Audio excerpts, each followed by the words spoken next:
Hello everybody, welcome to my channel twinny twin.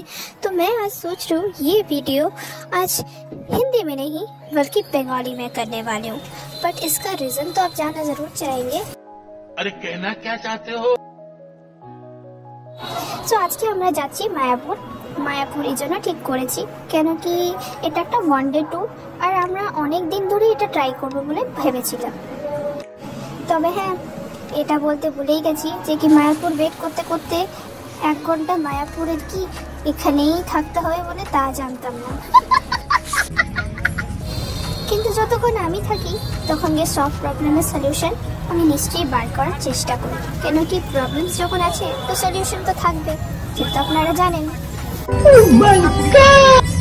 তো আমি চটপট করে বুক করে নিলাম ওলা থেকে রেন্টাল, আর আমরা ওখান থেকেই যাচ্ছি কেন কি আমাদের ড্রাইভার ঘুমিয়ে পড়েছেন। উনি নাকি 7টার সময় উঠতেই পারবেন না। জীবনে যদি টাইমে এসে যেত তাহলে তো ব্যাপারই আলাদা হতো। তো রেন্টাল বুক হয়ে গেছে আর আমরা বেরিয়ে পড়েছি মায়াপুরের জন্য। আর রাস্তাঘাটে যখন ড্রাইভিং নিয়ে আসলাম পাচ্ছেন যে এখানে কুয়াশা ছাড়া আর কিছুই নেই। তবে হ্যাঁ, আমাদের ড্রাইভার মশাই কিন্তু খুব ইন্টারেস্টিং ছিল। ব্যাকগ্রাউন্ডে গানটা শুনে বুঝেই গেছেন যে কি কথা বলতে চাই আমি। পৌঁছে যাবার পর আমরা খেলাম এখানে চা আর লুচি তরকারি, কারণ কি খুবই খিদা পেয়ে গেছিলো আমাদের সবারই। তবে হ্যাঁ, প্রথম কথাটা বলতেই ভুলে গেলাম, আমাদের ড্রাইভার দাদা এত ইন্টারেস্টিং ছিলেন কি উনি সকাল থেকে আমাদের হনুমানেরই গান শুনিয়ে গেছে।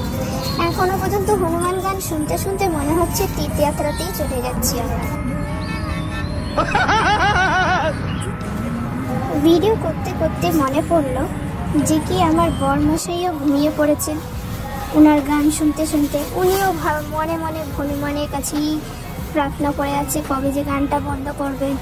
কি মানুষ রে বাবা! আমাদের মুখটা প্যাঁচা দেখে ড্রাইভার দাদার মনে হলো যে কি আমাকে এবার হিন্দি গানটা চালাতে হবে, তাই উনি হিন্দি গানটা চালালেন। তারপর দেখলাম কি সুন্দর একটা ঘাট, দেখলাম খুবই সুন্দর লেক। এটা মন্দিরের কাছাকাছি, এত সুন্দর দেখে ভালো লাগলাম। আপনাদের সাথে নিশ্চয়ই একটু শেয়ার করা যাক।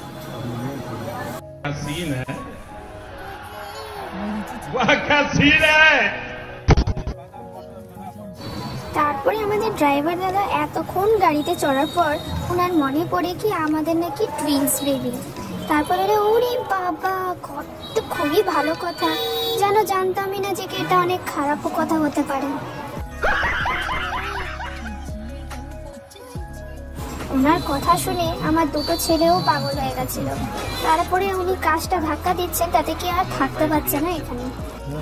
কথাগুলোই ছিল এমন। যাই হোক, তারপরে আমরা বেরিয়ে পড়লাম আবার ওয়েটিং করতে করতে, ওনার কথা বক বক শুনতে শুনতে বেরিয়েই পড়লাম। মিথ্যা কথা আমি বিশ্বাস করি না। এই বছরে 1 জানুয়ারিতে তো কোথাও কিছু গেলাম না, কেন কি আমার বর মশাই যে এত ওবিডিয়েন্ট ডিউটি করে যে। मैं क्या करूं, फिर जॉब छोड़ दूं?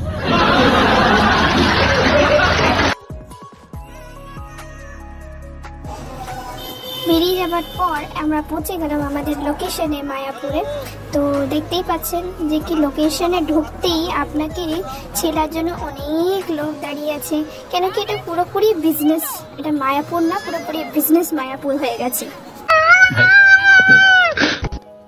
পার্কিং চার্জটা শুনে এতটা মাথা খারাপ হয়ে গেল কি কিছু বলার নেই। উনি নাকি বলে 150 টাকা নাকি পার্কিং চার্জ। পার্কিংয়ে তবে জায়গাটা এতই বড় যে কি এখানে মনে হচ্ছে আম্বানির কমসে কম 25টা গাড়ি তো নিশ্চয়ই থেকে যাবে।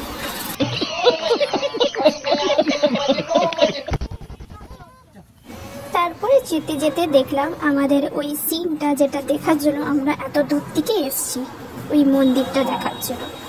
হাঁটতে হাঁটতে হাঁটতে আজকে মনে হলো জগিং পার্কে যতদিন হাঁটিনি, এই নতুন বছরে খালি আমাকে হাঁটতেই হবে।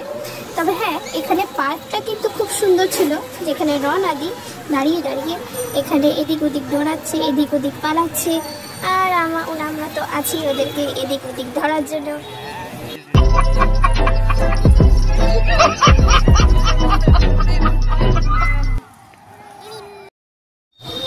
তারপরে ধীরে ধীরে আস্তে আস্তে হাঁটতে হাঁটতে জানতে পেলাম যে কি এখানে আবার লাইন, আবার খালি লাইন দিয়ে দাঁড়াতে হবে। এখানে খাওয়ার জন্য লাইন, জুতো রাখার জন্য লাইন, মোবাইল রাখার জন্য লাইন, এবং কি ছাড়ুন, এর থেকে আগে বলতে পেলাম না। समझ रहे हो আচ্ছা समझ रहे हो ना আজকে আমার জন্য তুমি আসতে পারলে না? ফটো তো মায়াপুরটা আসতে পারলে না? ফটো তোল না। বলো কি ফটো তুললে তুমি? আমার জন্য হ্যাঁ তোমার জন্যই, সব তোমার জন্য। আমার ছেলে যে এত কীর্তন করতে ভালোবাসে আমি জানতাম না। তবে আপনারাও নিশ্চয় দেখে ভাবছেন যে কি এত কীর্তন করতে কোথা থেকে শিখলো। আপনাদের সবাইকে হ্যাপি নিউ ইয়ার, আর আপনাদের বছরটা খুবই ভালো কাটুক। আর এটাই ছিল আমাদের মায়াপুরের জার্নি। Tata, bye bye.